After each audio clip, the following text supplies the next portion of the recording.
মাত্র ১৫ দিনের মধ্যেই স্বপ্নযাত্রা আলোড়ন সৃষ্টি করেছে নড়াইলে। সীমিত সময়ের মধ্যে খুবই সূক্ষ্ম কাজের মাধ্যমে ক্রেতা চাহিদাকে প্রাধান্য দিয়ে মনের মতো নকশা ফুটিয়ে তোলার জন্য তাদের জনপ্রিয়তা এখন তুঙ্গে। নড়াইলের লোহাগড়া উপজেলার নারী উদ্যোক্তারা ৫০টি শাড়ির নকশা করে যথেষ্ট সফলতা ও ক্রেতা সন্তুষ্টি অর্জন করেছেন খুবই স্বল্প সময়ে। স্বপ্নযাত্রা সমবায় সমিতির এই ২৫ জন উদ্যোক্তা সবার মনের মতো নকশা ফুটিয়ে তোলার জন্য এলাকাব্যাপী যেমন তাদের সুখ্যাতি ছড়িয়ে পড়েছে, তেমন নতুন উদ্যোক্তা হিসাবে বাজেটের মধ্যে প্রতিটি পণ্য তৈরি করেছেন, যাতে সকলেই সাধ্যের মধ্যে তা কিনতে পারে। শাড়িগুলো খুবই আকর্ষণীয় হয়েছে, আমার মনে হয় সবার পছন্দ হবে এবং রুচিসম্মত।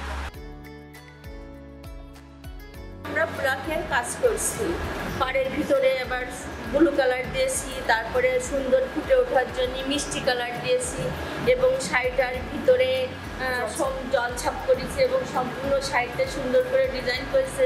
ক্রেতাদের চাওয়া স্বপ্নযাত্রার মতো আরও অনেক নারী উদ্যোক্তাই যেন এরকম কাজের সাথে সম্পৃক্ত হয়ে স্বাবলম্বী এবং কর্মক্ষেত্রে সফল হতে পারে। সবাই আনন্দিত।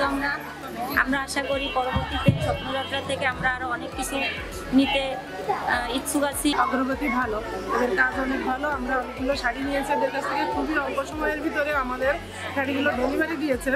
তো সেক্ষেত্রে শাড়িগুলোর মানও ভালো এবং মূল্য কম, দামেও অনেক কম। নতুন তো মানে এটা নতুনই করেছে, সেই নতুনত্ব এই সাথে অনেক ভালো।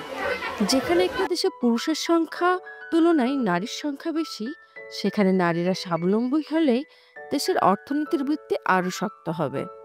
এ লক্ষ্যেই বাংলাদেশ সমবায় অধিদপ্তরের আওতায় লোহাগড়া উপজেলা সমবায় অধিদপ্তর থেকে প্রশিক্ষণ নিয়ে বর্তমানে তাদের সদস্য সংখ্যা ২৫ জন থাকলেও আগামী ১ বছরের মধ্যে এই সদস্য সংখ্যা ৫০০তে উন্নীত করার আশা করেন স্বপ্নযাত্রার সভাপতি। আমার সমিতির নাম স্বপ্নযাত্রা দেওয়ার উদ্দেশ্য হলো যে এটা আমার একটা স্বপ্ন, আমি নিজে স্বাবলম্বী হব তাই না। আমরা অনেকেই আছি যারা লেখাপড়া করেছি, শিক্ষিত, আমরা অনেক কাজ করতে পারি, কিন্তু সমাজে অনেক পিছিয়ে পড়া নারী আছে যারা আমাদের মতো শিক্ষিত না, তবুও তারা কাজ করতে চায়। আমি চাই তাদেরকে কাজে লাগাতে। অবশ্যই নারীদের স্বাবলম্বী হতে হবে এবং আমরা স্বাবলম্বী হলে দেশের অর্থনীতি আরো শক্ত এবং মজবুত হবে। স্বপ্নযাত্রা মহিলা সমিতির রেজিস্ট্রেশনে মাত্র ১০ দিন পরই একটি ৫ দিনের প্রশিক্ষণ গ্রহণ করেই এর সদস্যরা নান্দনিক ডিজাইনের বিভিন্ন শাড়ি, থ্রি পিস তৈরি করতে শুরু করেন।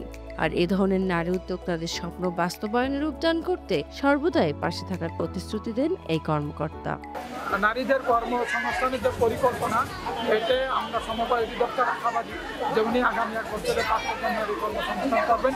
এই সংক্রান্ত বিভিন্ন প্রকল্প উনি হাতে নিয়েছেন। এক্ষেত্রে সমবায় অধিদপ্তরের পক্ষ থেকে যত ধরনের সহযোগিতা আছে আমরা সেই সহযোগিতাগুলো প্রদান করার জন্য প্রস্তুত রয়েছি। Desk report, voice of tiger.